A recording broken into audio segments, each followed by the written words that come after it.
Eguerdiko 12 eta minutu bat, gaur emango zaio hasiera binakako B serie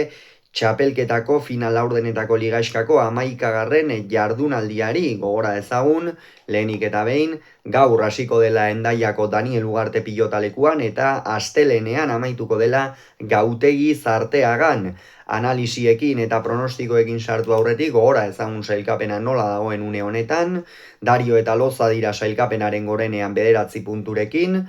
7 punturekin 3. eta 4. urrenez Murua, Gabirondo eta Peña Salaberri, 5 punturekin 4. postuan Salaberria eta Gaskue, launa dituzte 5. eta 6. postuan Amianok eta Eskirozek eta Senarrek eta Ugartemendiak, 3 dira 7. Zubizarreta eta Aranguren eta puntu bakarrarekin azken postuan, eta ia txapelketatik kanpo Rekalde eta Bikuña. Aipatu moduan, gaur emango zaio hasiera Daniel Ugarte pilotalekuan, Hendaian, eta bertan Dario eta Loza, Amiano eta Eskirozen aurka izango dira. Dario eta Lozak iaia baieztatua dute, zuzeneko sailkapena final erdietara, bai batetik lehen itzulian ia partida guztiak irabazi zituzten eta bigarrenean ere irabazten ari diren honetan ia leia zuzen horietako tantoa beraxak irabaziak dituzte,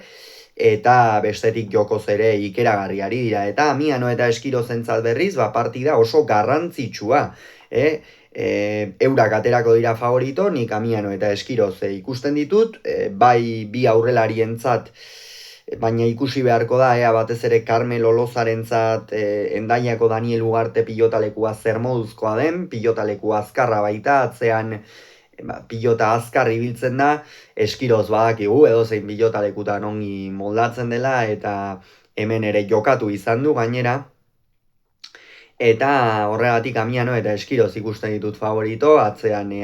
Dariok ere zenbateraino laguntzen dione Lozari, baina aurrean Amiano ikusi da, txapelketa osoan zehar zenolako nortasuna izan duen, eta iruditzen zait partida honetan ere halako zerbait ikusteko beta izango dugula. Gaur, bihar Senarrek eta Ugartemendiak Murua eta Gabirondoren aurka jokatuko dute, bientzako partida garrantzitsua, Senar eta Ugartemendiarentzat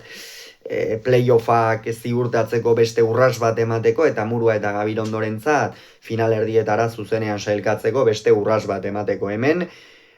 Senar eta Ugartemendia ikusten ditut favorito, Arkaitz Gabirondo bihar itzuliko da, pare bat astez leian aritu gabe egon ostean, eta zer moduz itzultzen den zalantzak beti hor egoten dira, aldiz Senar eta Ugartemendiak nahiko txapelketa irregularra daramate, aurreko batean irabazi egin zieten, Amiano eta Eskirozi 22 eta 4, baina aurreko astean berriro ere galdu, beraz hortxe dabiltza, segida eman bolada onari, eta berriro ere bolada onori olatutxo hori hartu eta playoffetara zuzenean sailkatzera joango dira. Atzean iruditzen zaitu Ugartemendiak dominatuko duela, Gabirondo horrek Senarri ere aurrean abaguneak emango dizkio, bera kargatuko dute, eta ikeragarriko bikotea denez, Senarrek eta Ugartemendiak Murua jokozkanpo usteko beta izan dezaketela iruditzen zait, eta horregatik gorriak hartuko ditut favorito. Igandean, Iruñeako Nafarro Arena pilotalekuan, Peña eta Morga Etxebarria, Salaberria eta Gaskuenen aurka, oraindik ere Ruben Salaberri ez da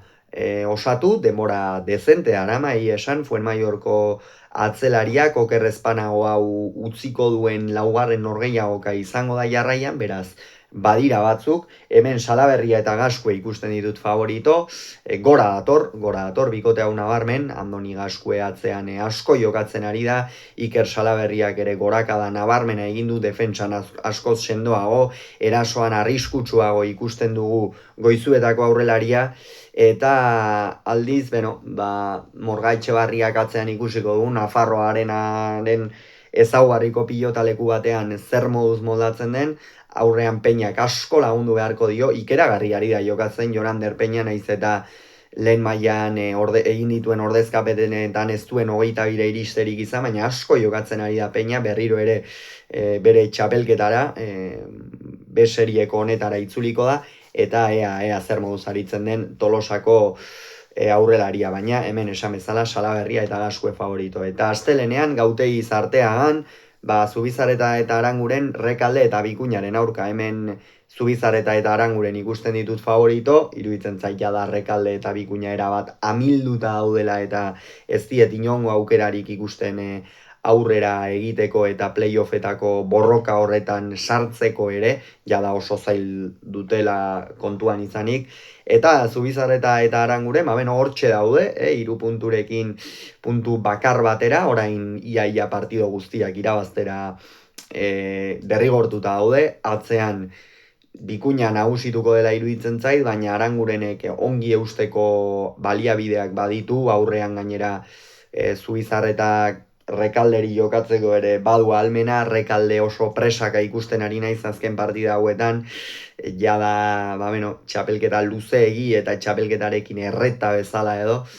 eta horregatik, Zubizarreta eta Aranguren ikusten ditut favorito. Hauxe beraz uste duguna, gu gaur gauean Dariok eta Lozak Amiano eta Eskirozen aurka jokatuko duten norgehiagoka horrekin itzuliko gara.